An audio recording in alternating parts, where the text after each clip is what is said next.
आदाब, नमस्कार। मेरा नाम है साबिर सुल्तान ख़ान और मैं सारंगी बजाने की कोशिश भी कर रहा हूँ, बजा भी रहा हूँ।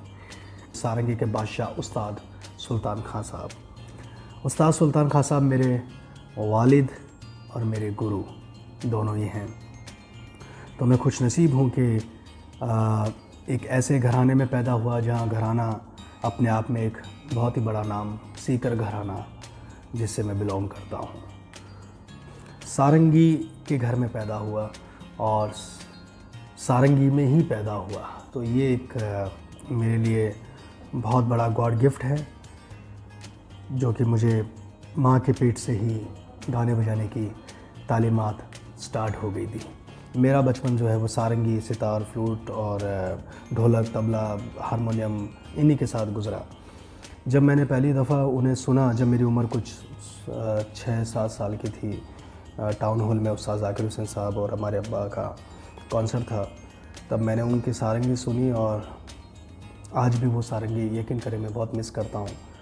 और वो सारंगी सुनने के बाद मैंने फ़ैसला लिया कि मैं सारंगी ही बजाऊँ और अब्बा की भी ख्वाहिश थी कि मैं सारंगी बजाऊँ। लेकिन जब मैंने पहला कॉन्सर्ट उनके साथ बजाया, जब मेरी उम्र कुछ 13 या 14 साल की थी, जब अब्बा ने मुझे लॉन्च किया उस्ताद ज़ाकिर हुसैन साहब के साथ, और बड़ा कॉन्सर्ट था मेरी लाइफ का। पहले कॉन्सर्ट के बाद जब हम घर गए तो उन्होंने यही कहा कि साबिर, हमें लंबी रेस का घोड़ा बनना है, पानी के बुलबुले नहीं। और लंबी रेस का घोड़ा बनने के लिए बेटा आपको 2 घंटे का आर्टिस्ट और 22 घंटे का अच्छा इंसान बनना पड़ेगा। जैसे कि उन्होंने एक चीज़ सिखाई, एग्जाम्पल, सारे गा। अब उन्होंने कहा कि अब इस सारे गा को आप कितने तरीके से कह सकते हो। तो मैंने कहा मैं कितने तरीके से? बोला हाँ, अपने हिसाब से आप क्या कर सकते हो। मैंने कहा ठीक है, मैं ट्राई करता हूँ। तो उन्होंने कहा कि ठीक है, करो। तो दैट्स अब्बा ने सिखाया। फिर मैंने क्या किया,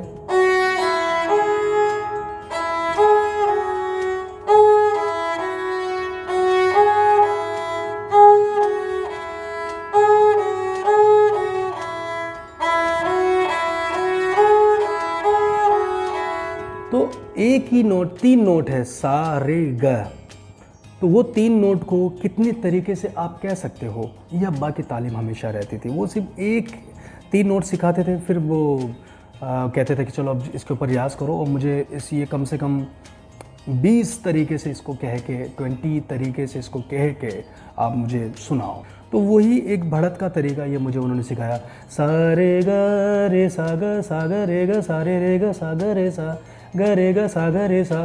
तो इस तरीके से उन्होंने, जैसे कि सा रे ग म ग रे ग म सा म ग म ग रे ग सा ग रे म। तो ये तरीके से उन्होंने मुझे एक तालीम का उन्होंने सिलसिला मुझे बताया। जन्मभूमि मेरी जोधपुर है, राजस्थान है, और कर्म भूमि जो है वो मेरी मुंबई, महाराष्ट्र है। फ़िल्मों में बजाना और लाइव कॉन्सर्ट बजाना, ये मेरी एक जर्नी है। बड़ा अच्छा मुझे लगता है, क्योंकि दोनों एक अलग भाग है। फ़िल्मी गाने अगर आप बजाते हो तो वो एक स्टूडियो में सीमित है, वहाँ एक 4 दीवार के बीच में बैठ के म्यूज़िक डायरेक्टर है, साउंड इंजीनियर और आप हो।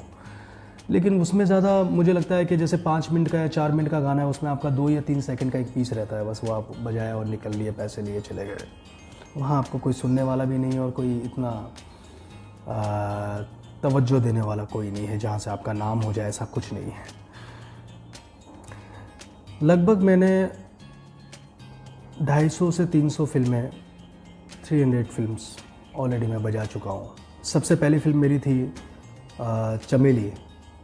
मनसा समंदर डोल गया और यूं आँखों से बोल गया, ऐसा कुछ एक गाना है जो कि करीना कपूर के ऊपर फिल्माया गया था।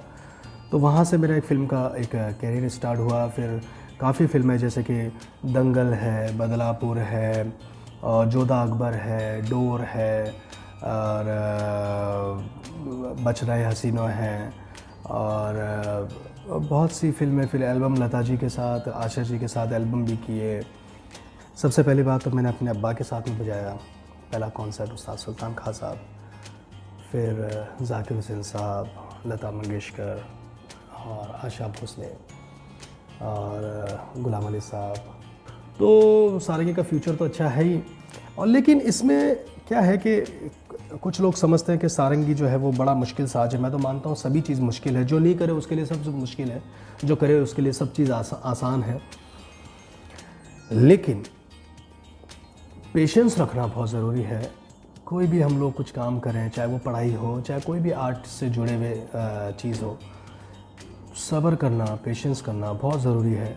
बहुत ही बड़ी ज़िम्मेदारी है। लेकिन क्या है कि उस्ताद सुल्तान खां साहब, मुझे लगता है कि इस सदी में तो कोई नहीं बन सकता। जो सारंगी वो बज चुकी है, वो सारंगी मैं भी नहीं बजा सकता। यकीन करें, मैं नहीं कर सकता। लेकिन लोगों को ये लगता है कि वो कंपेयर करते हैं, लेकिन मैं लोगों की बात नहीं मानता, क्योंकि मुझे पता है मैं वहाँ तक नहीं जा सकता।